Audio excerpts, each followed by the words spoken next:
Pagi hari yang cerah, Haruna dan ayahnya pergi bersama. Mereka melayat ke rumah almarhum Mila, salah satu karyawan di kedai makan milik Kamal, ayah angkat Haruna. Haruna menyalakan sepeda motor metik kesayangannya. Motor itu adalah motor yang ia kredit selama 2 tahun, dengan mengandalkan uang gajinya dari bank tempat ia bekerja. Haruna membonceng ayahnya, karena Kamal tidak bisa mengendarai sepeda motor. "Pak, Mila sakit apa sebenarnya?" Haruna berhenti di lampu merah. Haruna mengajak ayahnya mengobrol sambil menunggu lampu hijau menyala. "Entahlah, sebelumnya Mila selalu mengeluh sakit perut," jawab Kamal. Di samping motor Haruna, sebuah mobil hitam mengkilap berhenti. Di kursi belakang, dalam mobil itu duduk seorang pria dengan setelan jas hitam. Pria itu begitu serius membalik lembaran berkas dalam pangkuannya. Lampu berubah hijau, dan mobil itu segera tancap gas. Namun baru saja supir itu menginjak pedal gas, terdengar suara sesuatu yang terjatuh. "Bruk!" "Waduh," ucap supir spontan. "Kenapa, Pak?" Pria itu menutup berkas di pangkuannya lalu menaruhnya di jok samping. "Anu, Tuan Chris, sepertinya saya menyenggol motor di samping," ucap supir. "Apa?" Chris terkejut, ia lalu menoleh ke samping. Chris segera turun, disusul supirnya di belakang. Motor yang disenggol oleh mobil Chris ternyata motor Haruna. Haruna terjatuh bersama motornya. Haruna sontak menjadi pusat perhatian. Para pengendara motor yang melihat Haruna terjatuh, dengan segera membantu Haruna dan ayahnya.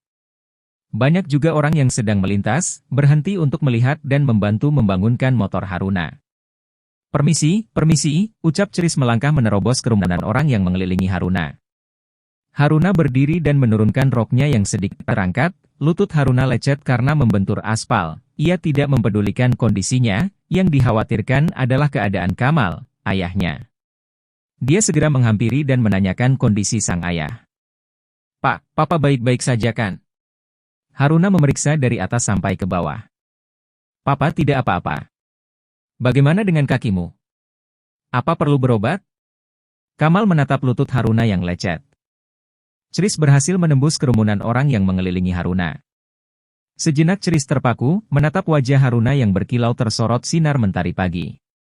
Chris tersadar setelah beberapa orang mulai ribut. "Kamu yang punya mobil, kan?" salah seorang dari mereka bertanya. "Ya, benar. Dia nih orangnya, tanggung jawab kamu," kata yang lainnya.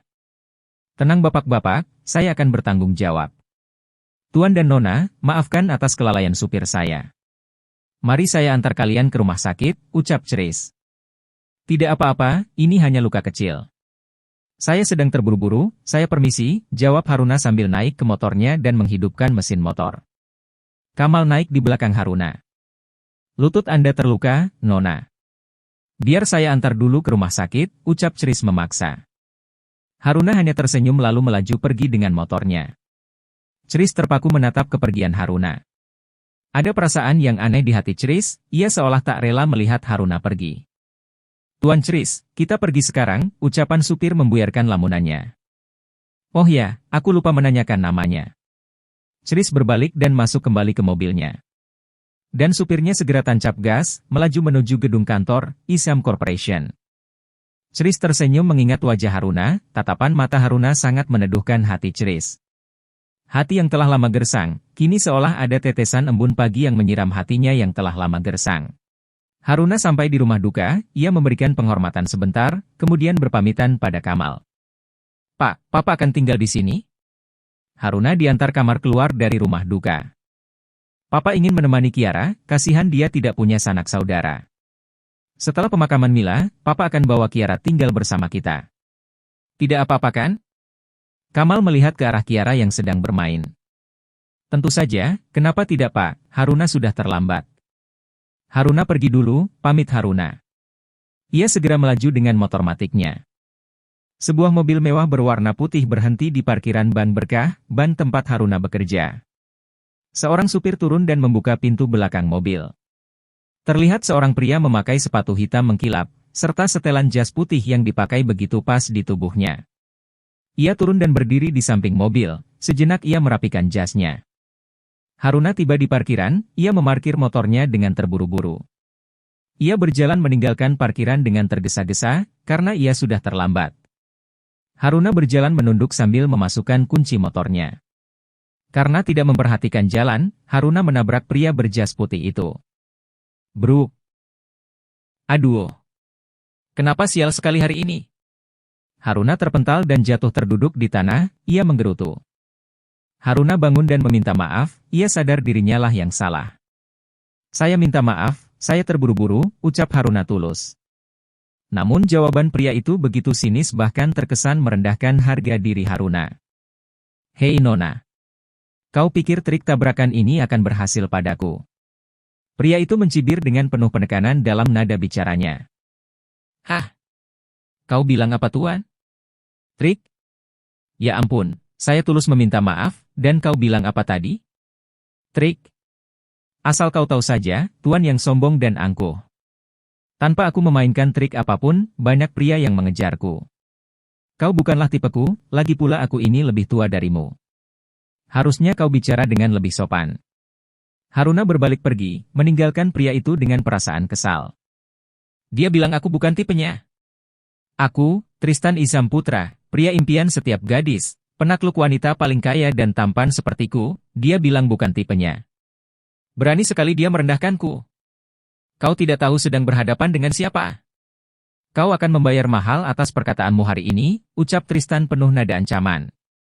Haruna segera berdiri di belakang meja teller. Para nasabah yang menunggu antrian sudah memenuhi kursi yang ada di depan meja teller. Haruna segera memanggil nasabah sesuai nomor antrian.